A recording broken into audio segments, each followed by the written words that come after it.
India में और यहाँ पे जो प्लांट लगाया गया है उसमें जो फ़र्क है वो कई 100 गुना है। यानी इंडिया ने वही प्लांट उसी कंपनी से बहुत कम प्राइस के ऊपर उससे बहुत बेहतर क्वालिटी का लिया। अब चूंकि आप डॉक्टर साहब ये कौन से दौर में लिया गया था? जी ये जो पिछली हुकूमत के ज़माने में आपको याद होगा कि ये जो पावर प्लांट था, मैं अब इसलिए नाम नहीं यहाँ ले रहा, तो आपके ऐसे फ्रेंडली मुल्क भी होते हैं, मगर फिर आप करते क्या हैं कि जाहिर है कि जब आप उनसे बड़ी कमीशंस के मुतालबे करते हैं तो वो क्वालिटी पे कंप्रोमाइज़ करते हैं। हम साथ वाले मुल्क को जितनी भी गालियाँ दी, मगर उन्होंने इंटरनेशनल कंपेटिटिव बिडिंग, अगर आप छोटे छोटे अफ्रीकी मुल्क भी देखें तो आप अगर कभी इकोनॉमिस्ट उठाएं तो उसके आखिरी पेजेस के ऊपर इंटरनेशनल कंपेटिटिव बिडिंग के लिए आउटसोर्स कंपनियों की मदद ली जाती है, ताकि अगर रवांडा के अंदर जो है वो डायमंड की एक्सप्लोरेशन होनी है तो कौन सी बेस्ट। एक सवाल करूंगा, अगर आप मुनासिब समझे, एक हुकूमत या कुछ लोग आके सौदेबाजी करते हैं, अपनी कमीशन तय करते हैं किसी भी प्राइवेट इन्वेस्टर्स के साथ, और 22 करोड़ अवाम अपनी जेब से हर महीने उसका बिल देता है, तो क्या इसको 22 करोड़ अवाम की जेबों में डाका कहा जा सकता है? जी बिल्कुल, इन बातों में तो कोई किसी किस्म की दो राय नहीं है कि जो जिस अंदाज में लूट मार की गई है वो बिल्कुल ही उसकी मिसाल आपको दुनिया के, शायद मैं कह रहा हूँ कि उन ममालिक में भी ना मिले जिन्हें हम समझते हैं कि वो बहुत हमसे कमज़ोर हैं। मिसाल के तौर पर आप नाइजीरिया, रवांडा, मैंने अफ्रीकन मुल्कों की मिसालें दी, वहाँ भी बड़े करप्ट लोग थे, पैसा बाहर ले गए, फिर स्विस बैंकों से उनके यहाँ रिकवरीज भी हुई, हमने वो भी नहीं की। फिर बड़े बड़े जो मगरमच्छ हैं वो आप देख रहे हैं कि काबीना में बैठे होते हैं और उनके अपने प्राइवेट वही अदारे हैं जिनके लिए पॉलिसीज बनाई जाती हैं। अच्छा डॉक्टर साहब, मैं ताहिर मलिक बोल रहा हूँ। आपने जो बात कही इस पे कोई शक नहीं है, तकरीबन एक कंसेंसस है कि ये पाकिस्तान की तारीख का सबसे बड़ा डाका है। सो उस हवाले से मैं इमरान खान साहब को, वज़ीर आज़म को मुबारकबाद देता हूँ कि उन्होंने पाकिस्तान में जो करप्शन का माफिया सबसे बड़ा एक्सपोज किया है। आगे क्या होता है बात की बात है। मैं आपसे जो सादा सवाल करना चाह रहा हूँ, इस आम आदमी के लिए क्या खबर है? आज अगर हमारे यहाँ 20 रुपए का यूनिट है, अगर ये सारी चीज़ें साफ हो जाती हैं तो मुझे बिजली कितने की फिर मिलेगी? मेरी इंडस्ट्री को क्या फ़ायदा होगा? मेरी एक्सपोर्ट कैसे बढ़ेगी? एक आम आदमी को अगर ये IPPs की बदमाशी, डाके साफ हो जाएंगे तो हमें क्या फ़ायदा होगा? सिर्फ बिजली की यूनिट में ज़रा आसान अल्फाज में हमें बता दें। जी मैं अर्ज करूँ ताहिर साहब के पूरी दुनिया के अंदर जो भी कॉस्ट होती है चीज़ों को पैदा करने की, उसमें मैन्युफैक्चरिंग के अंदर सबसे बड़ा जो खर्चा होता है वो एनर्जी का होता है। और अगर हम जो रेट के ऊपर एनर्जी उनको दे रहे थे और वो बार बार शोर मचा रहे थे कि हम दुनिया के अंदर कंपेटिटिव नहीं रहे, तो उस वक्त मजाक उड़ाया जा रहा था कि ये किस तरह की बातें करते हैं। उन्होंने पूरे अदाद शुमार पेश किए कि देखिए बांग्लादेश में, देखिए इंडिया में, देखिए जिनके साथ हम टेक्सटाइल, चूँकि हमारा सबसे बड़ा शोबा था जो 67% एक्सपोर्ट अन करके देता था, उसका भी माशाल्लाह हमने डिवर्सिफाई भी नहीं किया, हमेशा उन्हीं के ऊपर रहे। तो आप अंदाज़ा लगा लीजिए कि इससे सिर्फ हमारे यहाँ फिर आप हर ट्रांसपोर्ट की इंडस्ट्री के अंदर आप देखिए कि जो है वो हमारी एनर्जी कॉस्ट है। फिर आप बिजली देखिए कहाँ कहाँ इस्तेमाल होती, जहाँ इवन बहुत, आप नमक की एक मिसाल ले लें, वो तो हर कमोडिटी ऐसी है जहाँ यूज़ करते हैं। आपके यहाँ वो बोरियों में नमक जो तो खुला मिलता था वो तो है नहीं, सारा पैक्ड है। अब वो कंपनियों के अंदर भी जो मशीनरी इस्तेमाल होती है जो उसको प्रोसेस करती है, वो सारी की सारी आप देखिए उसको एनर्जी बेस्ड है। शुगर ले लीजिए। सो आम खाने बिजली कितनी सस्ती हो सकती है? मैं ये को अच्छी खबर सुनाना चाह रहा हूँ लोगों से।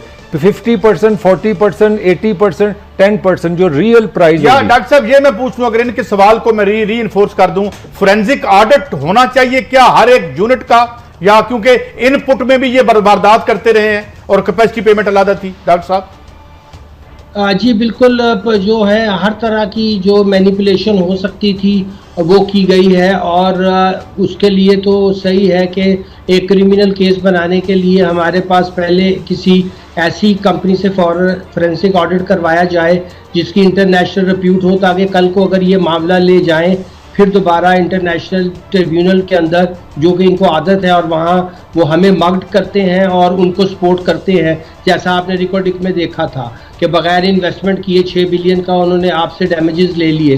तो इसलिए इससे हमें बहुत पक्के हाथ डालने चाहिए कि यहाँ पहले मैं जैसे अर्ज कर रहा था कि उन ट्रिब्यूनल्स को बीट करने का तरीका ये है कि पहले आप अपने मुल्क में फोरेंसिक ऑडिट करके एक क्रिमिनल जो है वो ट्रायल करें और सजाएं दें, ताकि जब बाद में ये मामला इंटरनेशनल किसी भी फोरम पे जाए तो आप वर्ल्ड बैंक और उनके जो तफैली अदारे हैं उनको भी आईना दिखा सके कि जिन कंपनियों की आप हमायत करते हैं, ट्रांसपेरेंसी के नारे लगाते हैं, हमें लंबे लंबे भाषण देते हैं कि आपके निजाम। अच्छा डॉक्टर साहब, इसका मतलब है जो आवाम समझना चाह रही है, आप फरमा रहे हैं जब तक यहाँ फोरेंसिक ऑडिट ना होगा उस वक्त तक ये इनके खिलाफ कार्रवाई नहीं करनी चाहिए, क्योंकि अगर इंटरनेशनल कोर्ट में जाते हैं तो बच जाते हैं। दूसरा ये फरमाया, जैसे अभी आप थोड़ी देर फरमा रहे थे कि भारत में हमसे बहुत मिनिमम प्राइस पर उधर प्राण लगाए गए, तो जिन हुक्मरानों ने माजी में कमीशन बेस पर 20-50 गुना ज्यादा लगाया, क्या उनके खिलाफ भी कोई कानूनी कार्रवाई हो सकती है इस रिपोर्ट के मुताबिक या इस केस में? ये जो 234% ज्यादा कीमत पे लगा है यहाँ पे डॉक्टर साहब। जी काजी साहब सही फरमाया। वो जिस प्लांट का हम जिक्र कर रहे हैं बगैर नाम लिए, उसकी सेंसिटिविटी को सामने रखते हुए, उसमें जो हमारा दोस्त मुल्क का एक कंपनी इन्वॉल्व है, मैं अर्ज करना चाह रहा था कि वो एक ऐसी एग्जांपल मौजूद है कि आप कंपेयर कर सकते हैं। और हमारे आज एक जर्नलिस्ट ने उसका जो है वो एक्सपोजर भी किया है, तो इसी से आपको अंदाजा हो गया कि ये वारदात जो थी ये तो बिल्कुल रिसेंट टाइम में भी हुई। शुक्रिया डॉक्टर साहब, आपने हमें एनलाइटन किया और हमें रास्ता दिखाया। Thank you very much Farooqui साहब। जो 2-3 बातें में सामने आई हैं वो मैं आपसे सवाल कर दूं। पहली बात तो उन्होंने की है कि यहाँ फोरेंसिक ऑडिट करवा के ट्रायल करवाया जाए, इनको सजाएं दी जाए, इनको अंदर किया जाए, ताकि अगर इंटरनेशनल कोर्ट जो है, जो रिको टेक वाला मामला ना हो कि वो $6 अरब का हमारे ऊपर उन्होंने वारदात कर दी थी, हालांकि उसमें हम हक बजानब थे, मगर सही प्रोसीजर फॉलो नहीं किया गया था। और दूसरा सवाल ये कि 5-6 हज़ार का मामला नहीं है, उससे भी ज्यादा मामला नहीं। ये देखें खरबों रुपए का, इसकी अभी अमाउंट एग्जैक्ट लगाना बज़ाहिर पॉसिबल नहीं है, लेकिन ऐसे केस मैं समझता हूं, एक तो ये मौजूदा वज़ीर आज़म का बहुत अच्छा काम है कि इन्होंने इन माफिया को एक्सपोज किया, लेकिन जो डॉक्टर साहब ने फरमाया ना, ये बड़ा जरूरी है कि तमाम कानूनी कार्रवाई की जाए ताकि ये इंटरनेशनल कोर्ट जाके स्टे ना ले ले। इसमें 4-5 लोग थे, रज़ाक दाऊद साहब जिन्होंने अरबों खरबों रुपए कमाए, नदीम बाबर साहब, खुसरो मुख्तियार साहब, इन तीनों ने तो चले गए काबीना के इजलास से, लेकिन जो असल बंदा है जिसने 94 में 2 पावर प्लांट लाए, शहजाद कासम, वो बीच में बैठे रहे और डिफेंड करते रहे इन लोगों को कि इनका क्या कसूर है।